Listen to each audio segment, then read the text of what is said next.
Welcome to Storytime with Kumars. 5 minutes was one of my dad's favorite catch-all phrases. Whenever there was an errand in need of running, or something in need of fixing. For me, it came to mean something very different. For me, it came to mean sitting around and waiting for Dad to return from his errand, waiting for Dad to get ready, holding the flashlight for Dad as he worked on car parts late into the night. At first, I tried complaining, but that did very little good. I still had to do the work, and of course Dad would yell back. So eventually, with time, I learned to bring a friend along with me, and my friend was my imagination. And together, the two of us somehow managed to make it through Dad's 5 minutes. My name is Kumars Jijina. My friends call me Kayo. And this is my story titled 5 Minutes and Rolling the Truck. Son, you sit in the car, lock the doors, and wait for me. I will be back in 5 minutes. Back in those days, there were no iPhones or Game Boys to babysit us. The laptop had not yet been invented, or if it had, I certainly had no awareness of it. In our home, if you wanted entertainment, you played with your toys, watched the television, or you fought with your siblings. There were books, but we were not encouraged to read outside the context of school, the exception being comic books and Hardy Boy mysteries, which we picked up from our schoolmates. One of the ways I entertained myself while waiting for Dad was by counting cars. I would pick a model of car driving down the street and begin counting as they passed a certain landmark. The marker was arbitrary.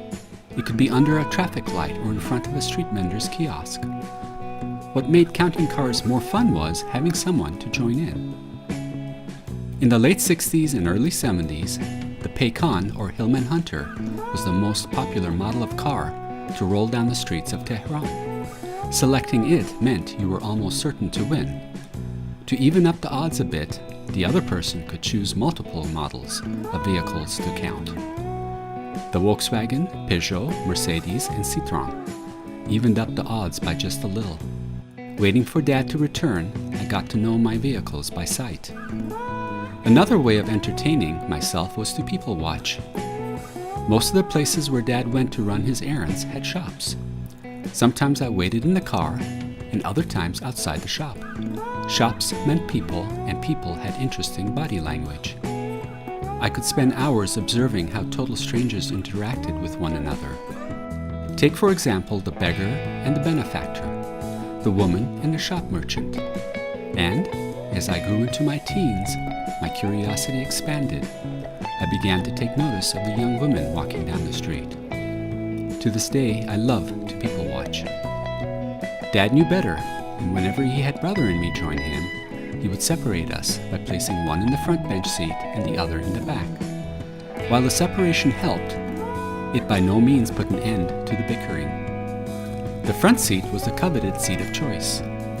Whoever had the front seat got to sit behind the steering wheel and play pretend driver.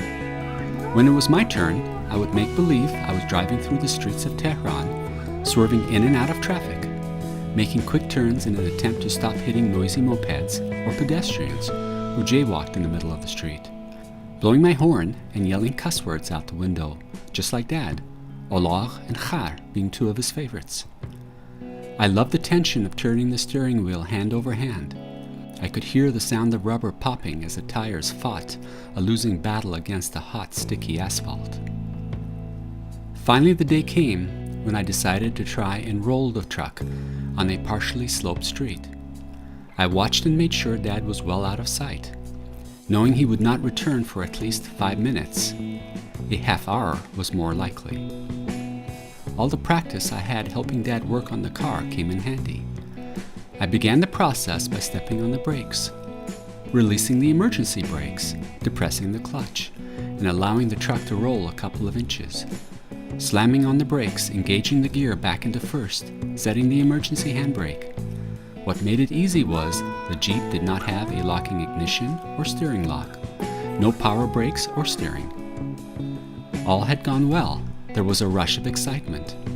I was on the busy streets of Tehran, traffic and people everywhere, and I didn't die as the prophecies had foretold. I looked around. There was still some room between the Jeep and the car in front of me. I had to try again. I repeated the steps, rolled the Jeep even closer to the chrome bumper before me until I could not see it any longer.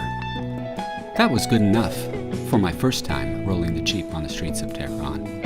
I had survived. I was no longer a beginner. Soon I would be turning pro and then look out. I did it as often as Dad took me out. There was a joy to it, a sense of adventure, seeing what I could get away with. Dad, who was meticulous about most things, never did quite figure out the Jeep had moved from where he had left it. And I did it all in only 5 minutes.